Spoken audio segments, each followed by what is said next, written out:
Charles Hall, and I'm with Leita Fanta today. Leita, you want to say any hellos?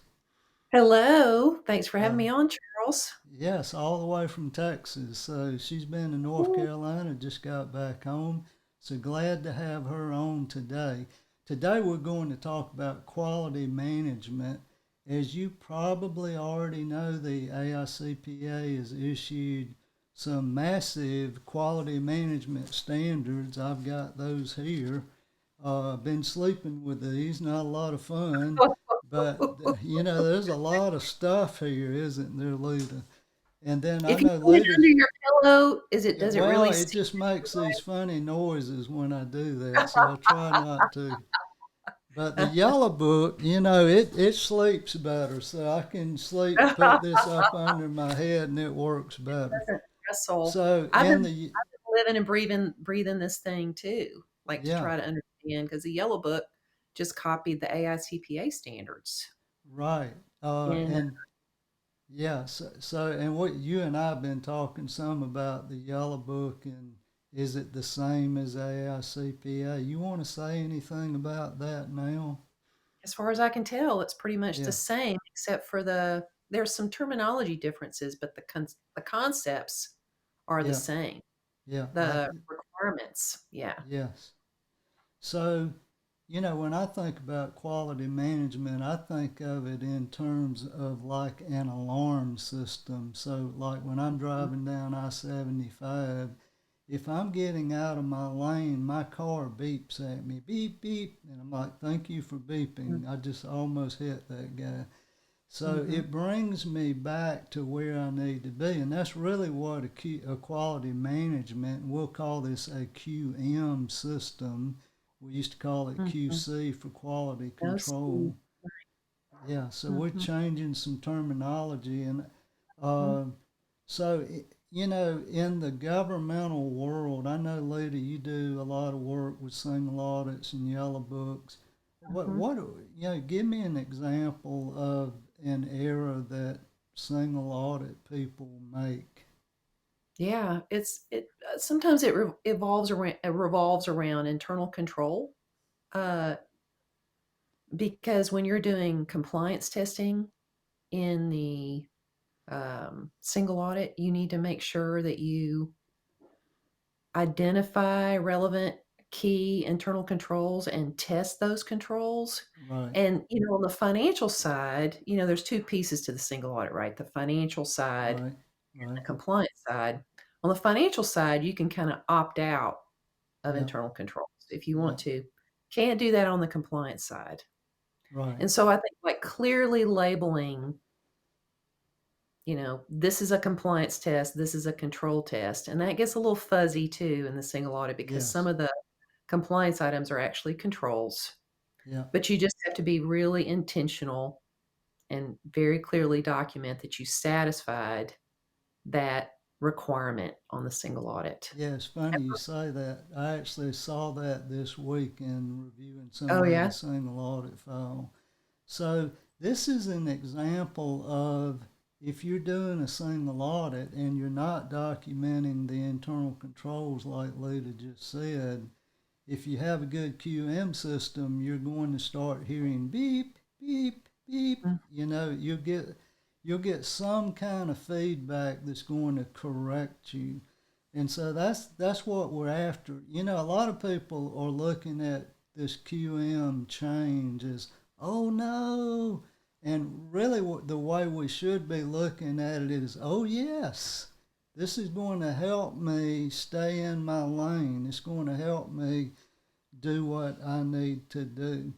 So, Well, the way I think about this is a little different. I think it's kind of a karma issue okay, because, we have been holding our auditees to the internal controls required by the COSO model, right, right, and this is the COSO model applied to us. I see.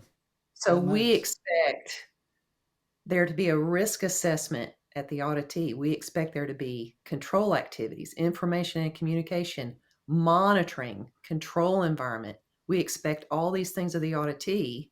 And now this is just turning that COSO model back on us. Yeah, so So, later, we can't be go ahead. critical and ask somebody else to do something that we're not willing to do ourselves. Yeah, exactly. So now it's time to put the shoe on our foot. And Lita was just referencing some items, what we now call components. And this would be, as she just said, kind of like our internal controls. And so Mhm. you'll see 8 components here. Now, this is out of the SQMS number 1, which is the AICPA standard. You're going to see 6 components where you, if you're in a CPA firm or if you're doing performance audits on the Yellow Book side, you would need to develop quality objectives, quality risk, and quality responses for these 6 areas. And Mhm. then let's talk about risk assessment, which notice it's outside my red box. So it's a process. So you're not going to develop these 3 things for the process. You're only going to do it for these. Same on monitoring. You won't develop these for monitoring, but you will for these. So let's talk about risk assessment for a minute. Um, Later, when you're working with other CPA firms and they're doing single audits, uh, you just said, hey, sometimes they don't document their internal controls rightly. So if you were helping a CPA firm develop their QM standards and you're helping them risk assess, how would that work? What would that look like in reference to single audit? And there's probably other areas that you notice with single audits that they don't get it right. Well, it's the same, I call it the trifecta that the GAO and the AICPA call forward every time they want us to think about something. So it's Right. a three-step process, like understand the subject matter, 2, assess risk, 3, respond. Yep. So we do that for the audit. Every time we go audit, we do a Right. risk assessment where we understand things. We do that for fraud, Yep. right? We have those Right. fraud responsibilities. So we're used to doing it on an audit project, Right. but this is not for the project, it's for the whole firm. Right. S- And so it's not looking at the auditee, Right. it's looking at At us. us. It's just shifting that same skill that you use to do an audit Right. and just turning the table on Back your own toward team. us. Yeah. Yeah, And yeah. so this is something we don't have a lot of experience with. I know I've been doing audits for about 40 years. I've never really done a self assessment of myself. Now, I have looked at quality control, what we used to call quality control processes, and we tried to remediate those. But this is really more holistic in nature. It used to be in the old days, we would see issues like when I would review an audit file, I'd see things that weren't right. I'd make a note of that. But under this new QM standard, you're really looking at, and I'll go back here, you're looking at all of these things holistically. And Mhm. and you're really doing this 24/7. It's not like every moment you're doing this, but it's more hands-on day by day. In the past, Mhm. it was more, oh, once a year we're going to do an inspection Mhm. and look at some files. This is, I told Lita before, it's kind of like Captain Kirk sitting in his chair and he's looking out. He's looking for any kind of risk. That's what we're doing as we look at the CPA firm itself. So, Right. Lita's done governmental work. How long have you done governmental work? I don't know. Long time. Probably not as long as I have, but a long time.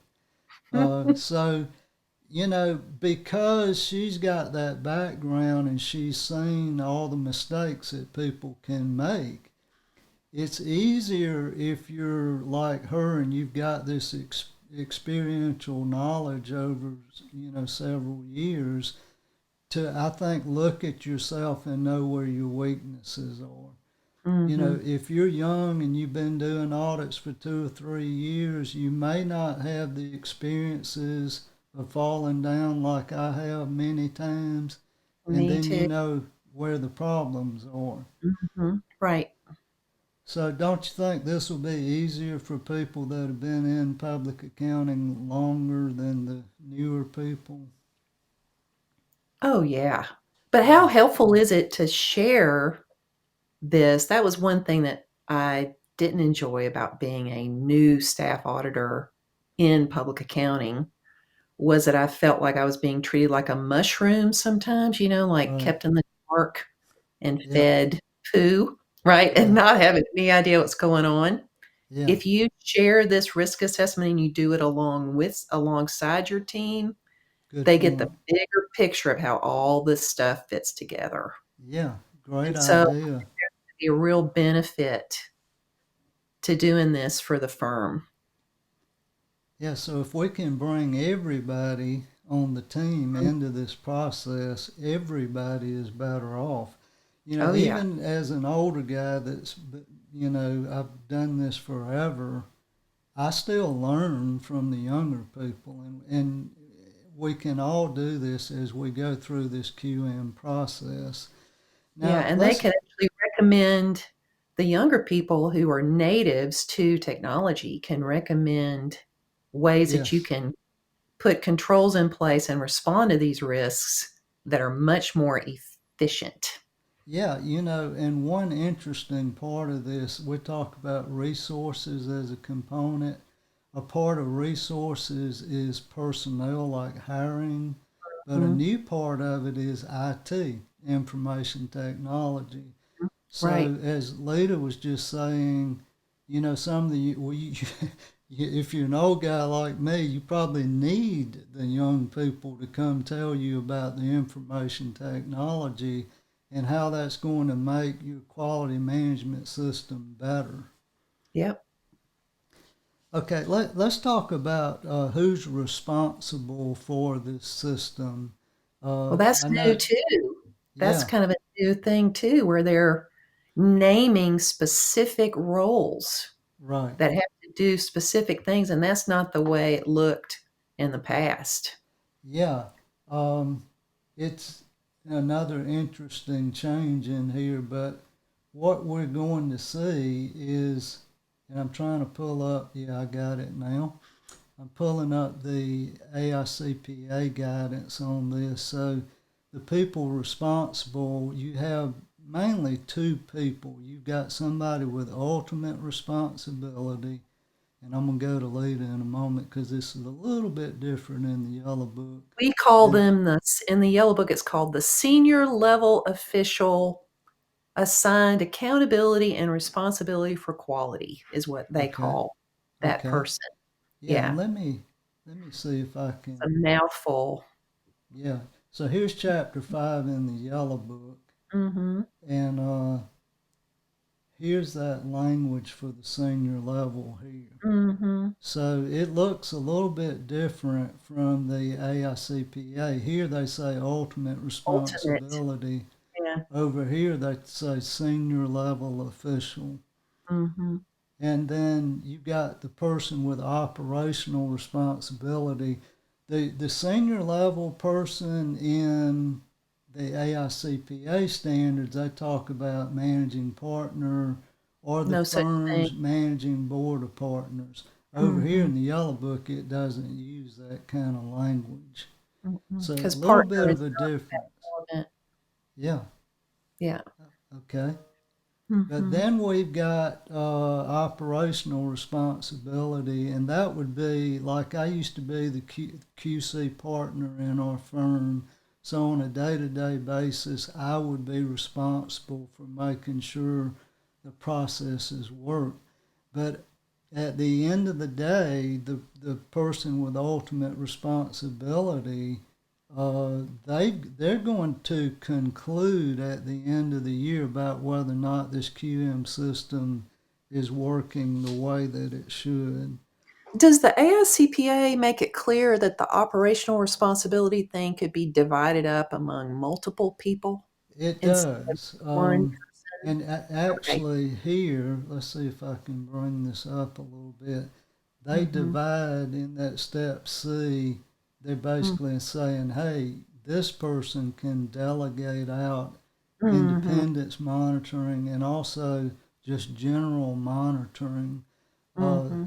the monitoring piece is going to be really interesting as you Mm-hmm. get into this. Pretty complicated. We don't have time to attack that today, but just know that that will be quite different. Um, the one more thing I wanted to show you in the AICPA SQMS number one, they actually provide you with the objectives. So this process, one, you develop a quality objective, then you develop a quality risk, and then you develop a response. So the AICPA actually gives you the objectives for each component. So you can just grab these straight out of SQMS number one. There's also some specified responses. You'll want to use those particular responses. Now, everywhere you've got an objective and a risk and there's not a specified response, that's where you're going to develop yourself what that response would be. So I think we've given this a good go today, Leita. Anything else you want to say before we wind up? No, I really do think it's a matter of us turning the same expectations we have for our auditees back on ourselves. Like Okay. if we expect them to create quality services and products and implement internal controls, we're just turning that same expectation back on ourselves and applying the same expectations. Yes. And You know, so it's I'm going to be thinking really as you go ahead. it's going to be really, I think, helpful too to auditors who have more of a righteous gotcha attitude toward their auditees, Yeah. who've always, told the auditee, you should have monitoring in place. You should Right. have someone in charge of this. Right. And Right. now that we have to do it, I think it's going to soften and give us a little bit more grace Yeah. toward the auditees because we are going to have to do it ourselves. Yeah. So I think it's going to be good all the way around. Want to thank Leita for being with me today. She is the owner of Yellow Book CPE. You want to give a shout out to anything there? No, I'm just really pleased that you allowed me to talk to your audience. Thank you, Yeah. Charles. Glad to have you on, and I appreciate you being on with me. So we're going to wrap this up. Y'all take care, and we'll see you in the next video. Thanks, and bye now. Bye bye.